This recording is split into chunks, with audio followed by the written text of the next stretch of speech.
ከኢትዮጵያ ቴሌቪዥን ወደ እናንተ የሚደርሰው አዲስ ቀን እየተከታተላችሁ ትገኛላችሁ ተመልካቾቻችን ከኛ ጋር ስላላችሁ እናመሰግናለን። የዛሬው የአዲስ ቀን የሀገር ጉዳይ ቀደም ሲል እንዳስተዋወቅናችሁ በተለይም የውጭ ቀጥታ ኢንቨስትመንት ላይ ትኩረት እናደርጋለን። ይህ የውጭ ቀጥታ ኢንቨስትመንት ለሀገር ኢኮኖሚ ምን አይነት አስተዋጽኦ አለው ስንል እንጠይቃለን። በሀገር ጉዳይ እዚህ ስቱዲዮ እንግዳ ጋብዘን ማለት ነው። ከዛ በፊት ግን አንዳንድ መረጃዎችን ለእናንተ ለማድረስ ያክል የውጭ ቀጥታ ኢንቨስትመንት ለሀገር ኢኮኖሚ አስተዋጽኦ ከሚያደርጉ ዘርፎች አንዱ እንደሆነ ይታወቃል። በተለይም ዓለም አቀፍ ኩባንያዎችም በኢትዮጵያ ኢንቨስት እንዲያደርጉ አዳዲስ ስልቶች ተቀይሰው ወደ ትግበራ መግባቱም ይታወቃል። ሁለት ነው እንግዲህ ሀገራዊ ለውጡን ተከትሎ መንግስት ኢትዮጵያን ለኢንቨስትመንት ምቹ መዳረሻ ለማድረግ ሲሰራ ቆይቷል። የተለያዩ ስራዎች እየተሰሩ ከዚህ ቀደም ከሚገቡት የውጭ ኢንቨስተሮች ቁጥር ከፍ ባለ ደረጃ እንዲሰራ እየተደረገ ይገኛል። ሀገራዊ ለውጡን ተከትሎም ደግሞ በኢንቨስትመንት መስክ ማነቆ ሆነው በቆዩ አሰራሮች ላይም ደግሞ እንዲሁ ሪፎርሞች ሲከናወኑ ቆይተዋል። በተለይም ለውጭ ባለሀብቶች መንገዱ ክፍት መደረጉ አሁን የውጭ ቀጥታ ኢንቨስትመንት ፍሰቱ እየጨመረ እንዲመጣ አድርገዋል።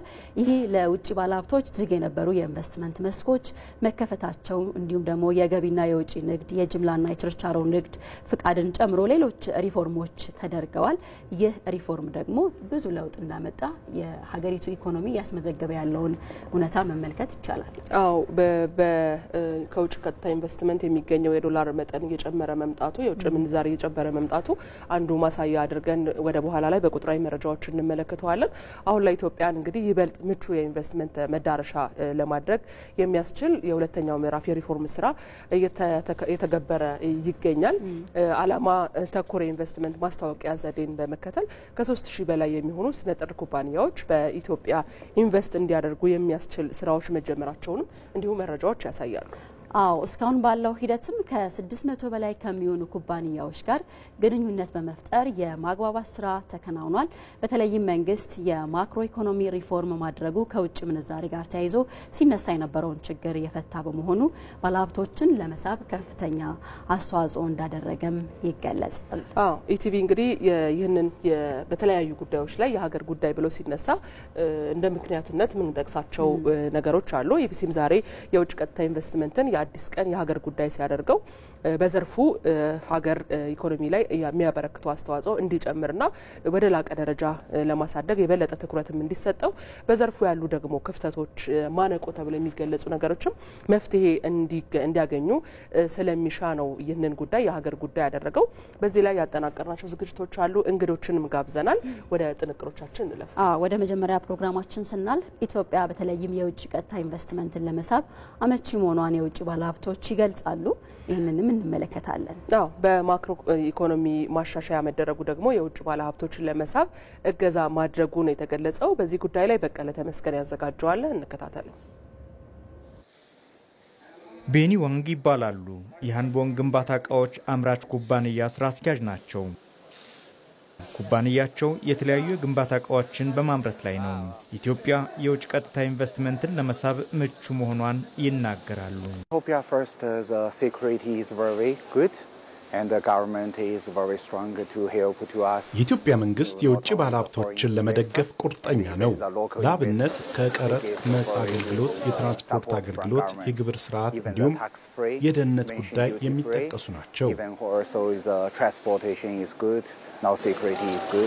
መንግስት በማክሮ ኢኮኖሚው ላይ ያደረገው ማሻሻያ የውጭ ቀጥታ ኢንቨስትመንትን ለመሳብ ጉልህ ሚና እየተጫወተ መሆኑንም ይጠቅሳሉ። The economy in Ethiopia is very good. Every year is going to up. የኢትዮጵያ ኢኮኖሚ ከጊዜ ወደ ጊዜ እያደገ መጣ ነው። እንደማስበው የኢትዮጵያ ገበያ ከአፍሪካ ሀገራት ገበያ የተሻለ ነው። በሀገሪቱ የውጭ ባለሀብቶች በመኖራቸው ከውጭ የሚገቡ እቃዎች እዚሁ እንዲመረቱ እየተደረገ ነው። ከመንግስት ጋርም አብረን እየሰራን ነው። Thank you to the government service. ከህንድ የመጡትና የኤኤአርቲ ብረታብረት ምርት ላይ የተሰማሩት ራቬንድራ ባንዶሴ በበኩላቸው ኢትዮጵያ የተለያዩ የኢንቨስትመንት አማራጮች እንዳሏት ይገልጻሉ። What I feel here, there are plenty of opportunities in Ethiopia. ኢትዮጵያ ውስጥ እንደማየው ከበቂ በላይ የሆነ ሀብት አለ።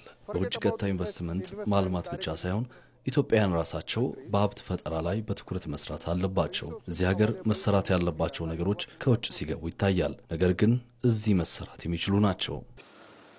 ከእስራኤል የመጡትና በአትክልትና ፍራፍሬ ዘርፍ ላይ የተሰማሩት የጊልቦአ ዘር አምራች ድርጅት ስራ አስኪያጅ የሆኑት ዮራም ፔሬዝ ኢትዮጵያ ለውጭ ባለሀብቶች ምቹ መሆኗን ይናገራሉ። አራትንዛ እና ታክስ ሆሊዴይ ያለ 5 ዓመት እና ማሪት ሚሳተ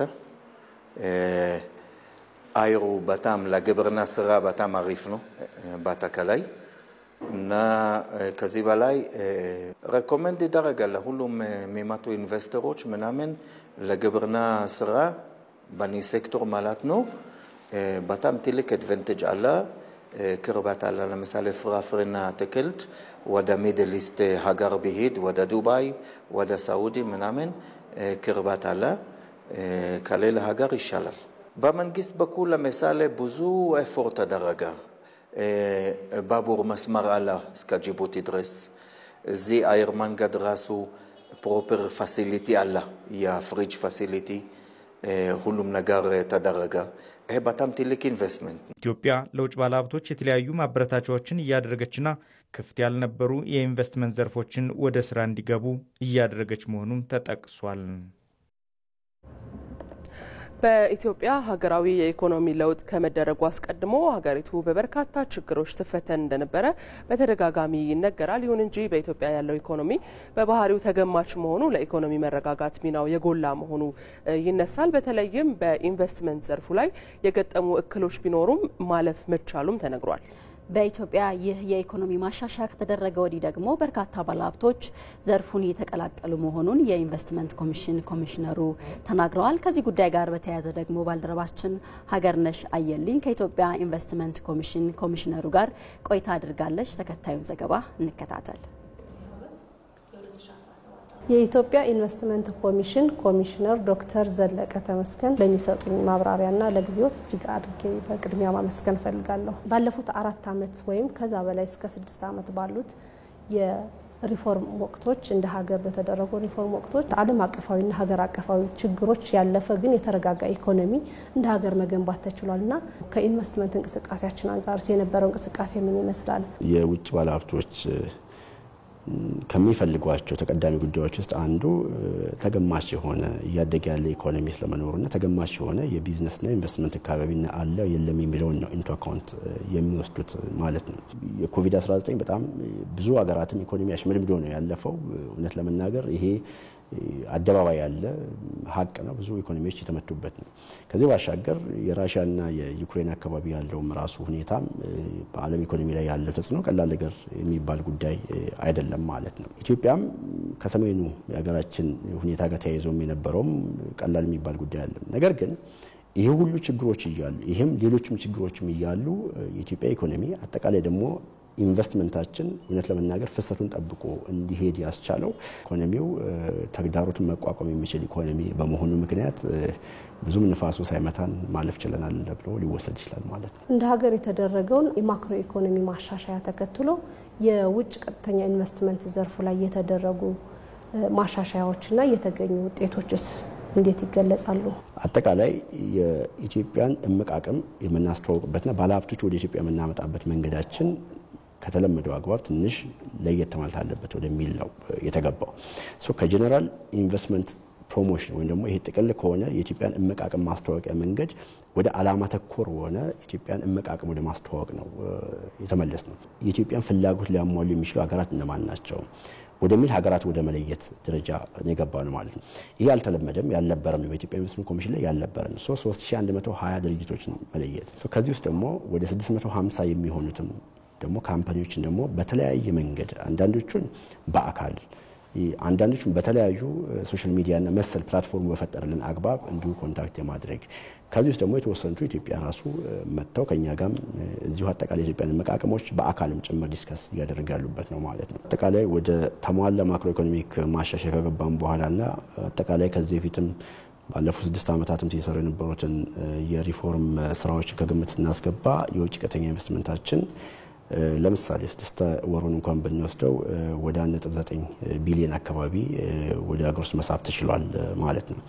ይሄ ካለፈው አንጻርም ካለፈው ዓመት ተመሳሳይ ወቅት ጋር ስናየው ከፍተኛ የሆነ ጭማሪ ስለመኖሩ ያሳያል። የጅምላና ችርቻሮ ንግዶች ለውጭ ባለሀብቶች ክፍት መደረጋቸው በአሰራር መፈቀዳቸው ምን አይነት ውጤቶችን ማስገኘት ችሏል? ምን አይነት ፍላጎቶች ታዩ? በየትኞቹ ዘርፎች? እስከዛሬ ድረስ ባለን ዳታ ከ30 በላይ የሚሆኑ የውጭ ባለሀብቶች በተለያዩ ዘርፎች በተለይ በንግድ ዘርፉ ላይ ለመሰማራት ከኢትዮጵያ ኢንቨስትመንት ኮሚሽን የኢንቨስትመንት ፍቃድ ወስዷል። ከ200 በላይ ባለሀብቶች የውጭ ባለሀብቶች ፍላጎት አሳይተዋል።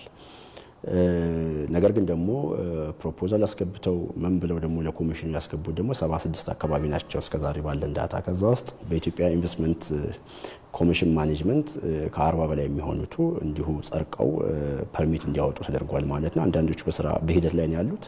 አንዳንዶቹ ግን በተጨባጭም የኢንቨስትመንት ፍቃድ አውጥተው ወደ ስራ የገቡ ነው። በዘርፍ ደረጃ ስናየው አንዳንዶቹ በቡና በተለይ ቡና ከኢትዮጵያ በመግዛትና በመላክ ላይ መሰማራት የሚፈልጉ የውጭ ባለሀብቶች ናቸው። የቁም እንስሳት ላይ በተመሳሳይ አግባብ ፍቃድ የሰጠናቸው የውጭ ባለሀብቶች አሉ። ከዚህ ባሻገር ለምሳሌ የዘይት የምግብ ዘይትን ወደ ሀገር ውስጥ ለማስገባት እንዲሁም ፍቃድ የወሰዱ እና ሌሎችም ሴክተሮች ስንመለከት እውነት ለመናገር የተከፈተው በጣም ቅርብ ጊዜ ነው። ግን ደግሞ ሴክተሩ ቅርብ ጊዜ ቢከፈትም ያለው ፍላጎት በጣም ቀላል ነገር አይደለም። ተመልሰናል። እዚህ ጉዳይ ላይ ሰፋ ያሉ ሀሳቦችን እናነሳለን። ቀደም ሲል እንደነገርናችሁ በተለይም እነዚህን ሀሳቦች ለማንሳት ደግሞ ስቱዲዮ እንግዳ ጋብዘናል። የመጀመሪያው እንግዳችን እንግዲህ በኢትዮጵያ ውስጥ ሰፋ ያለ ረጅም ዓመታትን በንግዱ ዓለም ያሳለፉ ከቤተሰቦቻቸው ጋር ጭምር እንዲሁም በግላቸው 15 ዓመታትን ያህል በኢንቨስትመንት ተሳትፎ ውስጥ ሚና ያላቸው ህንዳዊ ባለሀብትና የሞሃ ኃላፊነቱ የተወሰነ የግል ኩባንያ ዋና ስራ አስፈጻሚ ሀርሽ ኮታሪ ናቸው። እዚህ ስቱዲዮ ይገኛሉ። ከዛ ባለፈ ደግሞ የምጣኔ ሀብት ባለሙያው ሚካኤል አዲሱ ደግሞ በቀጥታ መስመራችን ነው የሚገኙት። ከሁለት እንግዶቻችን ጋር ቆይታ እናደርጋለን። ከዛ አስቀድመን ግን አንዳንድ መረጃዎችን እዚህ ጉዳይ ላይ ያሉ መረጃዎችን በተመለከተ ወደ እናንተ መረጃዎችን መቅደላዊት ታደርሰናለች። ወዳንቺ መጣ። አመሰግናለሁ ነፂ። እንግዲህ ተመልካቾች ቀደም ሲል እንዳልነው የውጭ ቀጥታ ኢንቨስትመንት ለሀገር እድገት የሚያበረክተው አስተዋጽኦ የጎላ እንደሆነ ይነገራል። ከዚህ ቀደም ዝግ የነበሩ የመስኮችን ለውጭ ባለሀብቶች በመክፈት የተለያዩ ሀገራት ኢንቨስተሮች እየመጡ በኢትዮጵያ ኢንቨስት እያደረጉ እንዳሉ መረጃዎች አሉ። ከዚህ በኋላም በእንግዳችን ጋር በሚኖረን ቆይታ ሰፋ ያለው መረጃ የምታገኙ ይሆናል። በውጭ ቀጥታ ኢንቨስትመንት ነው በአመት ውስጥ በየአመቱ የተገኙ ቁጥራዊ መረጃዎች ምን ያሳያሉ? ገቢዎች ከሚለው ጋር ብንመለከት ከ2014 ብንጀምር 3.3 ቢሊዮን ዶላር ከውጭ ቀጥታ ኢንቨስትመንት ከተገኘ ገቢ እንደሆነ መረጃዎች ያሳያሉ። 2015 3.5 2016 3.9 2017 ላይ ብንመለከት ደግሞ በስድስት ወራት ብቻ 1.9 ቢሊዮን ዶላር ተገኝቷል ማለት ነው። በ2017 በእቅድ የተያዘው በአጠቃላይ 4.5 ቢሊዮን ዶላር ለማግኘት እንደሆነ እንደዚሁ በእቅድ የተያዘውን መረጃ መመልከት እንችላለን። ሀገራት የተለያዩ ሀገራት አሉ። ቀደም ሲልም እንዳልነው የተለያዩ ሀገራት ኢንቨስተሮች በዚህ እየመጡ ኢንቨስት እያደረጉ ነው። እንደው ቀዳሚዎቹን የተወሰኑትን ለመጥቀስ ያህል ቻይና፣ ሳውዲ አረቢያ፣ ቱርክ፣ አሜሪካና የተባበሩት አረብ ኤሚሬቶች ህንድን በቀዳሚነት ልንጠቅስ እንችላለን። ሌሎች ሀገራት ኢንቨስተሮችም እንደዚሁ ኢትዮጵያ ውስጥ ኢንቨስት እያደረጉ ቀጥታ ገበያውን የተጠቃሚ እንዲሆን ሀገርም እንድትጠቀም እያደረጉ ናቸው። ምንድነው የምንጠቀመው? በዚህ ከውጭ ቀጥታ ኢንቨስትመንት ምን እንጠቀማለን ብለን ብንመለከት የስራ ዕድል ፈጠራ፣ የቴክኖሎጂ ሽግግርና እንዲሁ የኢኮኖሚ እድገት መፋጠኑን ልንመለከት እንችላለን። ቀደም ሲል እንዳልነው ዝግ የነበሩ የኢንቨስትመንቶች እንዲሁም ደግሞ በዘርፉ የነበሩ ማነቆች ተፈተው የውጭ ኢንቨስተሮች መሳባቸው በየአመቱ ሀገር ማግኘት ያለባትን ገቢ እየጨመረ እንዲሄድ አድርጓል ማለት ነው። አዎ፣ እዚህ ላይ እንቆያለን። እስቲ ወደ እንግዶቻችን እንመለስና ደግሞ ሀሳቦቻቸውን እንዲያካፍሉን እናድርግ። አቶ ሚካኤልን ነው የምናስቀድመው። በተለይም ለአቶ ሚካኤል የምናነሳው ጥያቄ ምንድነው? ኢትዮጵያ ወይም ደግሞ በሀገሪቱ የተደረጉ የኢኮኖሚ ማሻሻያዎች የተለያዩ ስር ነቀል ለውጦች ተደርገዋልና ባለፉት አመታት እነዚህ ለውጦች ደግሞ ኢትዮጵያን በውጭ ቀጥታ ኢንቨስትመንት ተመራጭ ከአፍሪካም ቀዳሚ እንድትሆን አስችሏታልና ሀገሪቱን ቀዳሚ እንድትሆን ያደረጓት እድሎች ምንድናቸው ብለው ያስባሉ? እሺ፣ እንደምን አደራችሁ። ስለ ሰጠ እድል አመሰግናለሁ። እንግዲህ የውጭ ቀጥተኛ ኢንቨስትመንት ቅድም እንደተጠቀሰው ለአንድ ሀገር ከፍተኛ የሆነ የኢኮኖሚ ጠቀሜታ አለው። ይሄ ምንድነው? መጀመሪያ ኢንቨስትመንቱ ራስ ሲመጣ በውጭ ምንዛሪ ስለሆነ ለሀገሪቱ ከፍተኛ የሆነ የውጭ ምንዛሪ ያስገኛል። ከዛ በተጨማሪ ደግሞ የረጅም ጊዜ ዘለቄታዊ ጥቅም የሚኖረው ከውጭ የሚመጣው የቴክኖሎጂ ሽግግር፣ አብዛኞቹ ደግሞ የውጭ ኢንቨስተሮች ሲመጡ የራሳቸውን ገበያ ይዘው ስለሚመጡ ለሀገር ውስጥም ለዚህ ደግሞ በሚቋቋሙት የውጭ ቀጥታ ኢንቨስትመንቶች ከፍተኛ የሆነ የውጭ ገበያ ማምጣታቸው ያ ደግሞ በዘላቂነት የኤክስፖርት ማርኬትን ለሀገሪቱ ማስፋፋታቸው ነው። ከዛ ውጪ እነዚህ የውጭ ኢንቨስተሮች ብዙ ጊዜ እኛ እንደ አገር ሄደን ስለ ሀገራችን አስተዋውቀን ኢትዮጵያ ላይ ኢንቨስት አድርጉ ብለን ከምንናገረው በላይ ካሁን በፊት የመጡ የውጭ ኢንቨስተሮች ኢንቨስት አድርገው ባሰቡት መልክ ኢንቨስትመንታቸው ምላሽ አግኝቶ ኢንቨስት ያደረጉትን ካፒታል ደግሞ መልሰው የሚያወጡበት መንገድ ሲኖር ከነሱ የሚገኘው ይሄ ኖርማሊ ወርድ ኦፍ ማውዝ የምንለው ወይም ከነሱ ለሌሎች ኢንቨስተሮች የሚመጣው ፖዚቲቭ የሆነ ስለ ሀገሪቱ ጥሩ መረጃ የበለጠ በዘላቂነት ከፍተኛ የሆነ ኢንቨስትመንት ወደ ሀገር ውስጥ ያመጣል።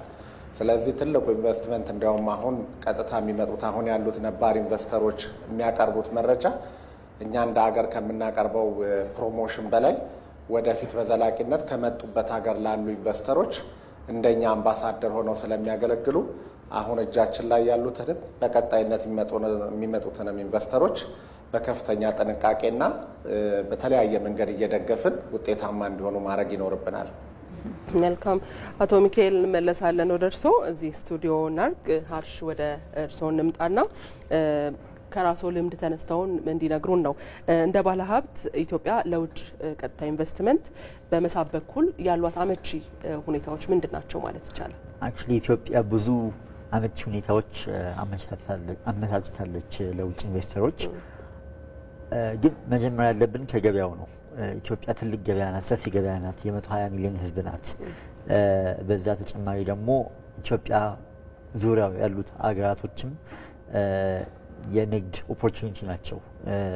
እዛም እዚህ የተመረተ እቃ መሸጥ ይችላል። ስለዚህ አንዱ ትልቁ መስፈርት ይሄ አንድ ሀገር ለኢንቨስትመንት ምቹ ነው አይደለም የሚለው ነገር አንዱ መስፈርት ገበያው ራሱ ነው። በዛ በተጨማሪ ደግሞ መንግስት ያመቻቸው ብዙ ምቹ ሁኔታዎች አሉ። በተለይ ሰሞኑን በማክሮ ኢኮኖሚክ ሪፎርሞች የመጡት ነገሮች አሉ። ለምሳሌ የባንኪንግ ሪፎርም አለ እና የከረንሲ የብርና የዶላር ሪፎርም አለ። እነዚህ ራሳቸው በጣም ያበረታታሉ። ሰሞኑን አንድ ባንከርን አግኝቼ ነበረ ከውጭ የመጣውና ኢትዮጵያ ውስጥ ኢንቨስት ለማድረግ በጣም ጉጉት አላቸው። ገበያውን አይተዋል፣ ያለውን ኮሚትመንት አይተዋል ከመንግስት ያለውን እና አዲስ ህጎቹ ደግሞ በጣም ምቹ ናቸው ለነዚህ ኢንቨስትመንቶች። ኤፍዲአይ ደግሞ ያው በማኒፋክቸሪንግ ደግሞ እነዚህ ኤስኢዜድ ወይም ስፔሻል ኢኮኖሚክ ዞንዞች በኢንዱስትሪ ፓርክ ዙሪያ ያሉት በጣም ምቹ ናቸው። መሰረታዊ ልማቶቹ በደንብ የተዘረጉ ናቸው። ማሽን አምጥቶ መሰካት ነው፣ ፕሮዳክሽን መጀመር ነው እና ገበያ ላይ እቃውን መሸጥና ማቅረብ ነው የሚቀረው።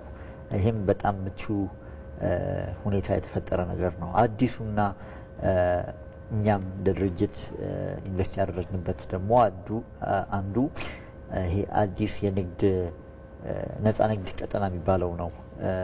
አዲሱ ነጻ ንግድ ቀጠናዎች እቃው በቀረጥ ነጻ እና ታክስ ፍሪ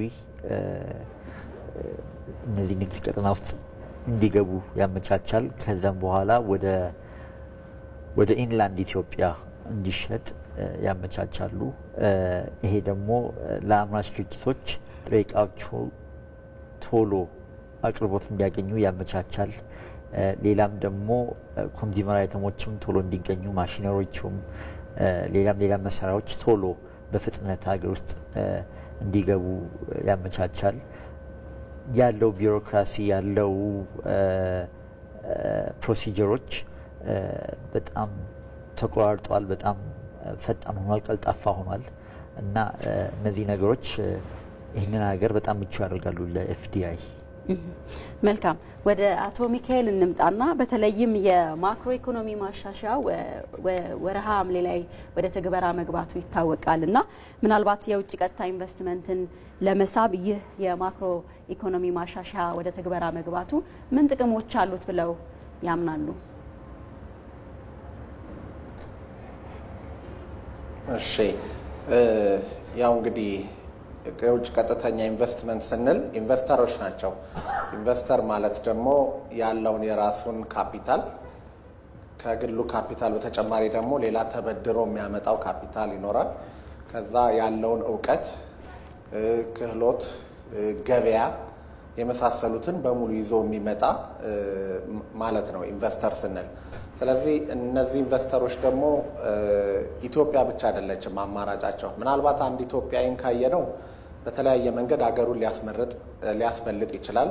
አገሩ ላይ ቅድሚያ ኢንቨስት የሚያደርግበት እድል ይኖራል። የውጭ ኢንቨስተሮች ግን ይሄንን ካፒታል፣ እውቀት፣ ገበያ ይዤ ስመጣ ኢንቨስት አድርጌ በአጭር ጊዜ ስራ ላይ አውዬ ያ ማለት መሬት ወስጄ ፋብሪካ ከሆነ ፋብሪካ ገንብቼ መሰረተ ልማት ደግሞ መንግስት አቅርቦ በአጭር ፍጥነት ብዙ ሪስክ ሳይኖርብኝ ወደ ምርት ገብቼ ደግሞ ምላሽን በምን ያህል ፍጥነት አገኛለሁ ነው። ይሄን ሲያዩ ደግሞ ኢትዮጵያን ከሌሎች በርካታ ሀገሮች አፍሪካ ውስጥም በርካታ ሀገሮች ልክ እንደ ኢትዮጵያ የውጭ ኢንቨስተሮችን አትራክት ለማድረግ የሚሰሩ አሉ። በተለይ በዋናነት እነ ሩዋንዳ፣ ኬንያ፣ ቅርብ ጊዜ ደግሞ እነ ታንዛኒያ፣ ወደ ሰሜን አፍሪካ ስንሄድ ደግሞ እነ ግብፅና ሞሮኮ በጣም አግሬሲቭ በሆነ መልኩ የውጭ ኢንቨስተር አትራክት ለማድረግ ለመሳብ የሚሰሩ ሀገሮች ናቸው። ስለዚህ እኛ ተወዳዳሪ ሆነን ያንን ካፒታል ከዓለም በሙሉ ካለበት ከሰሜን አሜሪካ፣ አውሮፓ፣ ኤዥያም ከሚድል ኢስትም በርካታ በዓለም ላይ በአጠቃላይ ኤቭሪ ይር ወደ 2 ትሪሊየን ዶላር ይጠጋል የሚንቀሳቀሰው የውጭ ቀጥተኛ ኢንቨስትመንት።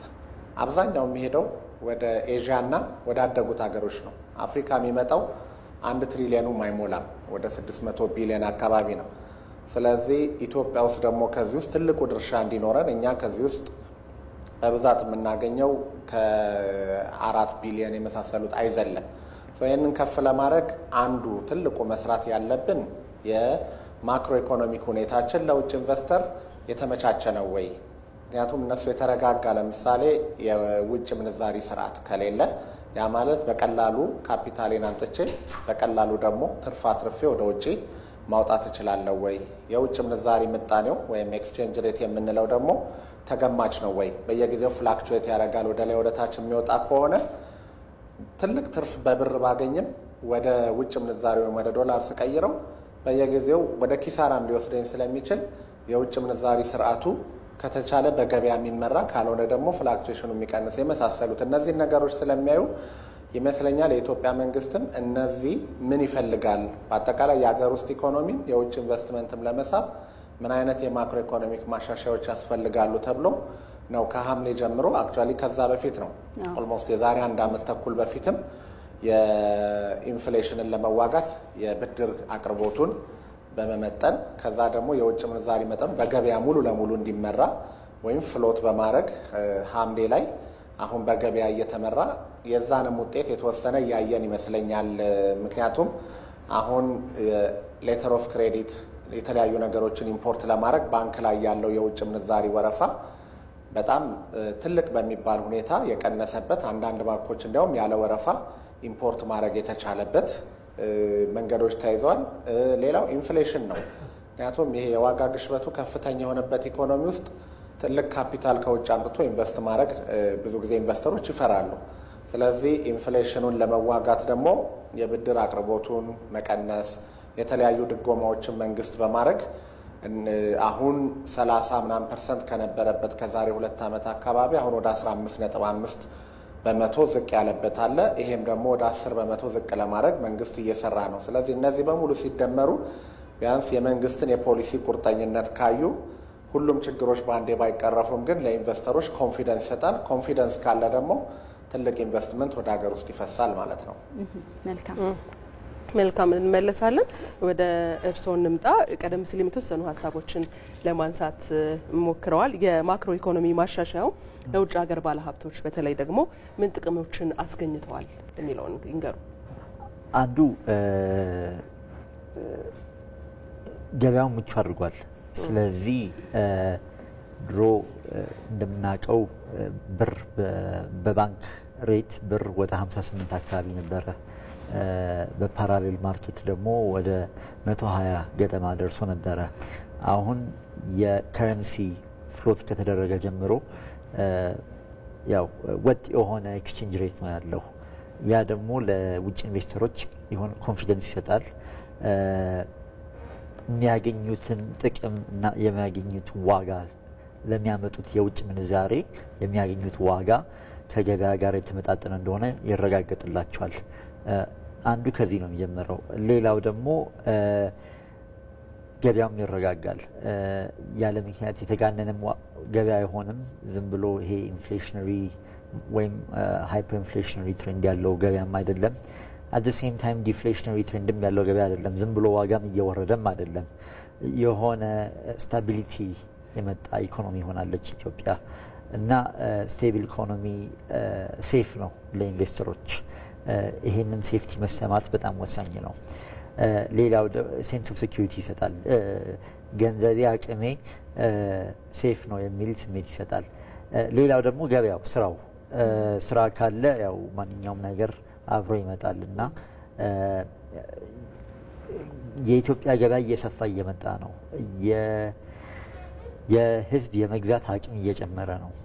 የህዝብ የመግዛት አቅም በጨመረ ቁጥር የመግዛት ፍላጎቱ ይጨምራል። የመግዛቱ ፍላጎቱ ሲጨምር የውጭ ኢንቨስተር እቃ ፍላጎት ይጨምራል። ስለዚህ ገበያው እየተስፋፋ ይሄዳል።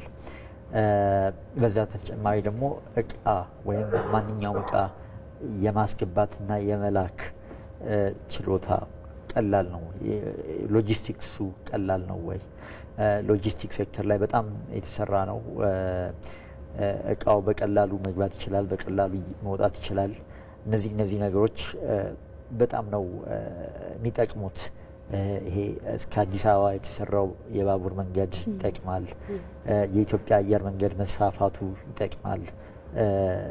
ለካርጎም ለሰው ማጓጓዣ ያለው አቅም መስፋፋቱ በጣም ይጠቅማል። ሰሞኑን የምናየው የመንገድ ኢንፍራስትራክቸር ብቁ የሆነ ከተማ፣ የሚያምር ከተማ ለመኖርም ምቹ መሆን አለበት የሆነ አገር። የውጭ ኢንቨስተሮች ሲመጡ ይሄ ሀገር ለመኖር እንኳን ምቹ ነው ወይ የሚለውን ጥያቄ ይጠይቃሉ። እና አዲስ አበባ አሁን በጣም የለማች ከተማ ናት፣ የምታምር ከተማ ናት፣ የምትመች ከተማ ናት። ስለዚህ ለውጭ ኢንቨስተሮች ለመኖር ብቁ ነው። ስለዚህ እነዚህ መስፈርቶች ኢትዮጵያን በጣም እያገዟት ነው የውጭ ኢንቨስተሮች ለመሳብ። በዛ በተጨማሪ ደግሞ ከዓለም ጋር መፎካከር በጣም ወሳኝ ነው እና ኢትዮጵያ ቆርጣ ወስናለች። ከዓለም ጋር እፎካከራለሁ የሚለውን ውሳኔ ወስናለች። እስካሁን ድረስ አንዱን ፖሊሲ እንዴት እንመራለን፣ ይሄኛውን ችግር እንዴት እንፈታለን የሚለው ጥያቄ ላይ ነበርን። አሁን ደግሞ እሺ ራሳችን አጋልጠን ከዓለም ጋር እንዴት ነው የምንፎካከረው፣ ራሳችን ደግሞ ለመከላከል ቴክኖሎጂ እንዴት እንጠቀማለን የሚለውን ጥያቄ መጠየቅ ጀምሯል። መልሱንም ማቅረብ ጀምሯል እና እነዚህ ነገሮች የውጭ ኢንቨስተርን ለመሳብ በጣም እየረዱ ነው። ምናልባት ሀርሽ እንደው ከግል ልምዶ ረዥም ዓመታትን በኢንቨስትመንት ውስጥ ተሳትፎ አድርገዋልና ኢትዮጵያ ደግሞ አሁን የመጣችበትን መንገድ እንዲሁም ደግሞ ያሉ እድሎችን እያነሱ ነውና እንደ ግል በኢንቨስትመንት እንደ መሰማራቱ መጠን ምን አይነት ጥቅም አገኘን ብለው ያስባሉ? እንደ ሀገር ነው እንደ ግል በኢንቨስትመንት ተሰማርተው ነው ያሉትና ኢትዮጵያ ከፈተቻቸው እድሎች አሁን በማክሮ ኢኮኖሚ ማሻሻያዎች ተደርገዋልና እየተደረጉም ነውና እነዚህ እድሎች ለእናንተ ምን አይነት ጥቅም አስገኝተዋል? ብዙ ጥቅም አስገኝቷል። አንዱ ውጭ ምንዛሬ በባንክ በኩል በጽድት ያለ መልክ ማግኘቱ ራሱ አንድ ትልቅ ጥቅም ነው። ይሄ ማለት በነጻነት ገንዘባችን ተጠቅመን እቃ አስገብተን ማምረት እንችላለን። ሌላው ደግሞ ማስፋፋት ችለናል። ይሄ ኮንፊደንስ ሲመቸን ድርጅታችን ማስፋፋት ጀምረናል። 2 ፋብሪካዎች በዚህ ሰሞን እንጀምራለን። ለመጀመር ደግሞ ያሉት ፕሮሴሶች ፈጣን ሆኗል። ከኢንቨስትመንት ኮሚሽን ላይሰንስ ማግኘት ሌላም እንትኖች አይፒዲሲ ከሆነ ከአይፒዲሲ ቦታ ማግኘት በጣም ቀላል ሆኗል። ሰሞኑን ደግሞ የድሬዳዋ ነጻ ንግድ ቀጠና ላይ ኢንቨስት አድርገናል። ይሄ ማለት በጣም ትልቅ ነገር ነው ለሀገር። አዲስ አስተሳሰብ ነው፣ አዲስ ኮንሴፕት ነው። ከሌላ ብዙ ሀገሮች ጋር መፎካከር እንጀምራለን። ከሚድል ኢስተርን ካንትሪዎች ጋር ከዚሁ ከአፍሪካ ክልል አጠገቦቻችን ካሉት ሀገሮች ጋር እና ከዛም በላይ ከብዙ ሀገሮች ጋር መፎካከር እንጀምራለን። ይሄ ማለት ማንኛውም እቃ ኢትዮጵያ ውስጥ በቀላሉ ማስገባት ይቻላል። ሌላው ደግሞ ሶስተኛ ሀገሮች ላይ መነገድ እንችላለን። ያ ማለት የሆነ እቃ እንደ ምሳሌ ቻይና ላይ እቃ ካለና ገዢው ብራዚል ከሆነ እዛው ገዝተን እዛው መሸጥ አለ አይደለ? እንዲመቻች ሁኔታዎች ተፈጥሯል። ይሄ ደግሞ ትልቅ እድል ነው ለኢትዮጵያ። መልካም አቶ ሚካኤል ወደ እርስዎ እንምጣና በርካታ ጉዳዮችን እናነሳ ነበር። ያው የተወሰነ ሰዓት ስለሚገድበን እዚህ ላይ እንጨርስ። የመጨረሻ ጥያቄ ነው የሚሆነው የውጭ ቀጥታ ኢንቨስትመንትን ከመሳብ አንጻር በቀጣይ ምን መሰራት አለበት፣ መስተካከል አለባቸው የሚሏቸውን ጉዳዮች አጠቃለው ያንሱልን። ኦኬ እሺ፣ እንግዲህ የአብዛኞቹ ነጥቦች ተነስተዋል። አሁን የውጭ ቀጥተኛ ኢንቨስትመንት ቅድም እንደተባለው ትልቁ ነገር የኢንቨስተር ኮንፊደንስ ወይ ኢንቨስተሮች ኢትዮጵያ ላይ ያላቸው መተማመን ነው ትልቁ ነገር። የመጀመሪያው እንግዲህ ሁላችንም እንደ አንድ ሀገር ሆነን ለመሄድ ማየት የሚኖርብን ነገር ምንድነው? የሰላምና የጸጥታው የኢኮኖሚ ሁኔታ በጣም ኢምፖርታንት ነገር ነው የሚሆነው። ምክንያቱም ይሄ ቅድም ያለው ወደ 120 ሚሊዮን የሚጠጋ ፖፑሌሽን የመሰለው የምንለው ግሩፕ በከፍተኛ ሁኔታ አንድ ገበያ ሆኖ መቅረብ ስላለበት የጸጥታና የደህንነት ሁኔታው በደንብ ይሻሻል። ለኢንቨስተሮች ሁሌ ስለ ኢትዮጵያ ፖዚቲቭ ኒውስ ቢሰሙ ኮንፊደንሳቸው እየጨመረ ይሄዳል። ሌላው አሁን የተጀመረው የማክሮ ኢኮኖሚክ ማሻሻያ ከዚህ በላይ ተጠናክሮ መቀጠል ይኖርበታል። ምክንያቱም አሁን ጥሩ ጅማሮ ላይ ያለ ነው። ይሄ ጫፍ ሲደርስ አንድ ሁለት ዓመት እንደዚሁ የከረንሲ ሲስተሙ የቢዝነስ ክላይሜቱ የኢንቨስትመንት ፈቃድ የማውጣቱ ንግድ ፈቃድ የማውጣቱ ተያይዘው ያሉ ነገሮች በሙሉ በደንብ በቴክኖሎጂ በተደገፈ መልኩ አንዳንድ ሀገሮች ላይ በአንድ ቀን ባነሰ ጊዜ ፈቃዶች ጨርሰው ወደ ስራ ይገባሉ። ኢትዮጵያም ደግሞ በእነሱ ልክ ሳይሆን ከነሱ በተቀላጠፈ መልኩ ለኢንቨስተሮች አገልግሎት መስጠት። ሌላው ኢትዮጵያ ውስጥ አንዱ ትልቁ አስቸጋሪ የሚባለው የሎጂስቲክስ ዘርፋችን ነው። ከውጭ ወደ ውስጥ እቃ ስናስገባ አምራቾች ደግሞ ወደ ውጭ ገበያ ሲያቀርቡ በፍጥነት ወደ ገበያ መቅረብ ስላለበት የሎጂስቲክስ ዘርፉ ቅድም እንደተጠቀሰው በጣም በተቀላጠፈ መልኩ የኢንላንድ ትራንስፖርቱ ከዛ ደግሞ ወደ ውጭ በመርከብም ሲሄድ ሲገባም ሲወጣ ይሄ ኢምፖርታንት ይሆናል። ሌላው ኢንቨስተሮች ያው ትልቅ ካፒታል ነው ኢንቨስት የሚያደርጉት። በተለይ እንደ ኢትዮጵያ አይነት ሀገር ትንንሽ አይነት ኢንቨስተሮች አይደለም የሚመጡት። ለረጅም ጊዜ ከፍ ያለ ኢንቨስትመንት ይዘው በአምራች ዘርፉ የሚሰማሩበት ሁኔታ አለ። ለዚህ ደግሞ የቋሚ ንብረት ባለቤትነት መብቶች ወይም የፕሮፐርቲ ራይት የምንለው ነገር በደንብ ተረጋግጦ ኢንቨስትመንታቸው ከፍተኛ የሆነ ሪስክ ተጋላጭ እንዳልሆነ ያንን የፕሮፐርቲ ራይት የምናረጋግጥበት መንገድ መኖር አለበት። የታክስ ስርዓታችንም ደግሞ መቀላጠፍ አለበት። አሁን ኦንላይን የተወሰኑ የተጀመሩ ነገሮች አሉ፣ ግን ፔፐር ቤዝድ የሆኑት ማኑዋል የሆኑት ሲስተሞች እየቀነሱ እነሱ ብዙ አይነት ስርዓቶችን አይተው ዘመናዊ ስርዓቶችን አይተው ስለሚመጡ ዓለም የደረሰበትን ደረጃ የታክስ ስርዓቱም ሌሎች የንግድ ፈቃድ የማደሱም ስርዓት የመሳሰሉት በሙሉ በተቀላጠፈ መልኩ መሰራት አለበት። የብድር አቅርቦትም በተለይ የባንኪንግ ዘርፍ በቅርቡ ለውጭ ኢንቨስተሮች ክፍት መደረጉ አንዳንዶቹ ትልልቅ ኢንቨስተሮች ምናልባት የራሳቸውን ባንኮችም ይዘው ሊመጡ ይችላሉ።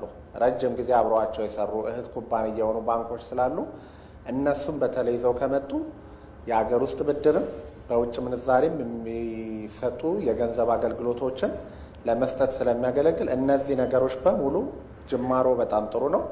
አሁን የጀመርናቸውን ነገሮች ጫፍ አድርሰን የሀገሪቱን በአጠቃላይ የጸጥታና የደህንነት ሁኔታ ካረጋገጥን ምናልባት ለመጀመሪያ ጊዜ የኢትዮጵያ ውጭ ቀጥተኛ ኢንቨስትመንት $10 ቢሊዮን የሚዘልበት ሩቅ ላይሆን ይችላል። ግን ብዙ የቤት ስራ አለብን። መልካም እናመሰግናለን በጣም የምጣኔ ሀብት ባለሙያ ሚካኤል አዲሱ በቀጥታ መስመራችን ተገኝተው ስለሰጡን መረጃ እንዲሁም ደግሞ ህንዳዊው ባለሀብትና የሞሃን ኃላፊነቱ የተወሰነ የግል ኩባንያ ዋና ስራ አስፈጻሚ ሀርሽ ኮታሪ ስለ ጊዜው እናመሰግናለን።